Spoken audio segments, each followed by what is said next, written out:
All right, we're here at my outdoor worm bin, and it has absolutely been raining like crazy, and it has been a while since I've been able to get in here. So we're gonna harvest, and I kind of want to show you what this bin looks like raw and when I first open it up. So let me get set up.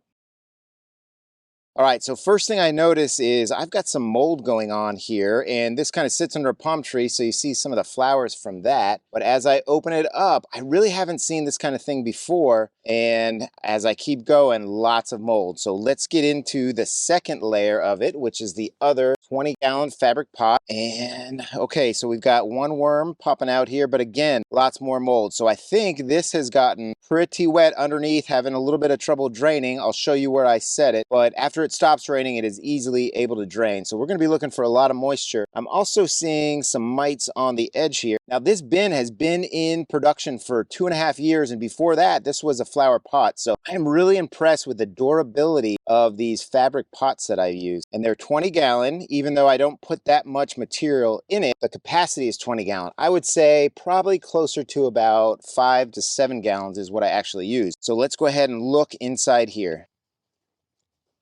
So this is pretty incredible. Right away, you can see a whole lot of castings on the surface, even though I know we put some shredded cardboard on here. So what I do when I harvest is I kind of spread this out a little bit, and I take from the edges and I throw that into one of the trays of my VermiHut. Now, I put this tray inside another bin like this, and then I just dump castings in here. So let's go ahead and do that. Look at all these worms in here, pretty incredible. So there we go. I took around the edges, but I think I also hit a little spot where there were a lot of worms. So now what I do is I just take this and sift it out. So from here, I've got a lot of big stuff and I have a lot of worms. So typically what the executive producer and I do is we will take out these worms right here and we'll just throw them into this bin. And a lot of times we count them. We're not going to do that today. What we're going to do is put them on this basin that I normally have on top of the worm bin to kind of keep out the rain. We're just going to dump them right in there. And then these will go right back into the bin after I'm done. Now check out these awesome castings that I got just from one little thing of sifting. Now there's also worms in here. They make it through that 1/4 inch hole. And again, we'll kind of pick these out, but check out these castings. I do this every time I feed unless I decide to skip, but we're talking somewhere between 10 to 14 days. I'm getting a lot of castings out. So let me go ahead and sift some more, and then we'll bring this over into my back porch and we're gonna go ahead and reset it and feed it.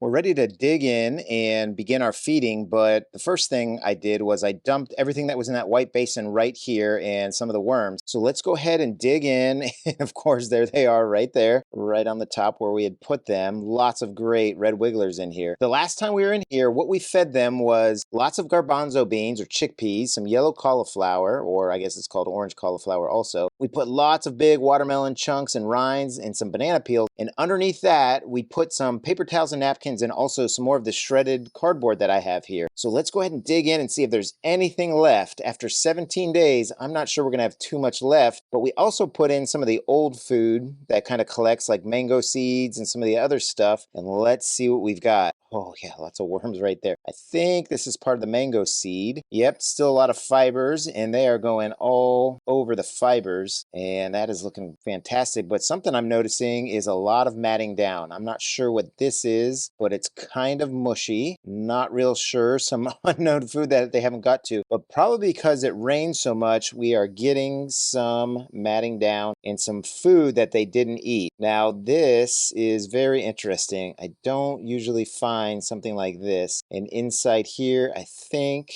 that might be a black soldier fly larvae. So I'm just going to set that to the side. But I would really like to know what this was because it did not get eaten very well. Let's keep digging down the center and see what else we find.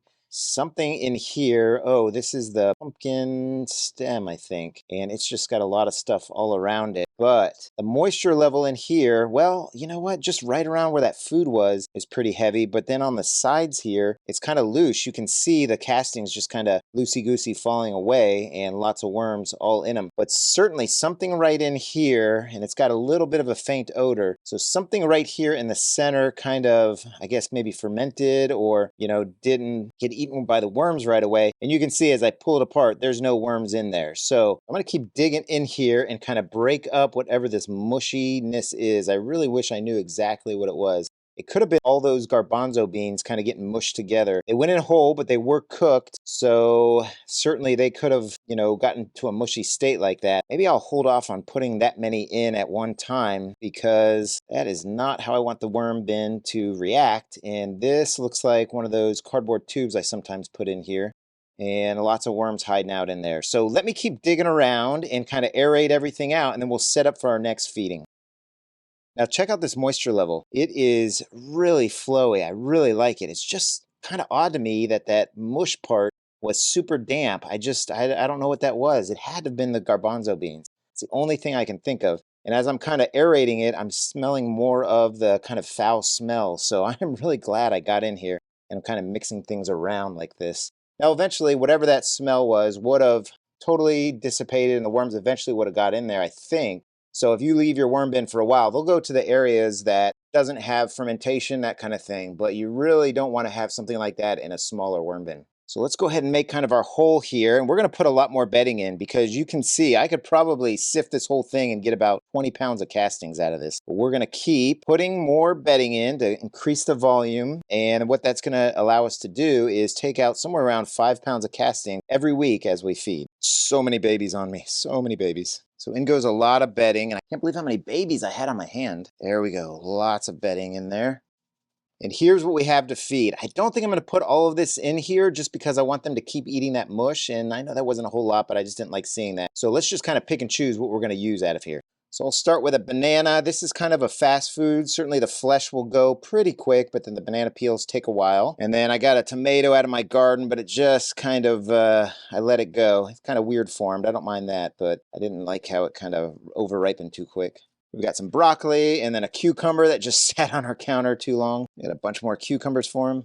Some more banana peels. And then I don't know if you saw my last video where I kind of did a time lapse of frozen versus raw. I was really surprised how quickly the frozen apple cores went. So I'm going to put a bunch of those in here as well. And then I'm going to put just a moderate amount of the orange cauliflower and the purple cauliflower over here. And I think this will do it. I think this is kind of a smaller feeding. So I'm going to try and get in here in about a week and kind of check out this bin again. But it's doing really well. I just want to make sure I get in it more just because we've got the summer rains coming and that kind of thing. So let's put more bedding on. But before that, let's start putting in some amendments. Thank you, executive producer, for the good save there. And this again is just some expired grains from my pantry that I like to pulverize and put in here. And this time we're going to put more coffee than I typically do in. I'm a little bit skeptical of putting so much coffee into my outdoor bins just because coffee can help heat things up because it's got so much surface area and it's a great nitrogen source. In fact, I typically put my coffee grounds into my outdoor compost because it does so well at heating it up. So that's just some pulverized eggshells that I put in my bins for grit for the worms and nutrition for my garden. So now we're ready for some more bedding, and this is just shredded cardboard. And if you're wondering how I get it like this, I just put it in a 12-sheet crosscut micro shredder, and I think the micro part of it gets it so small, and the 12-sheet crosscut is what helps it to shred cardboard. You'll be surprised, you put in some corrugated cardboard and your paper shredder will shred it right up. So in goes some more, and then even more. This will help out with all the rains we're getting. It is the beginning of June, and in Florida, that means the start of hurricane season, but also the start of all our afternoon thunderstorms. So I'm just going to go ahead and bury this up just like this. So I hope everything's going well for you.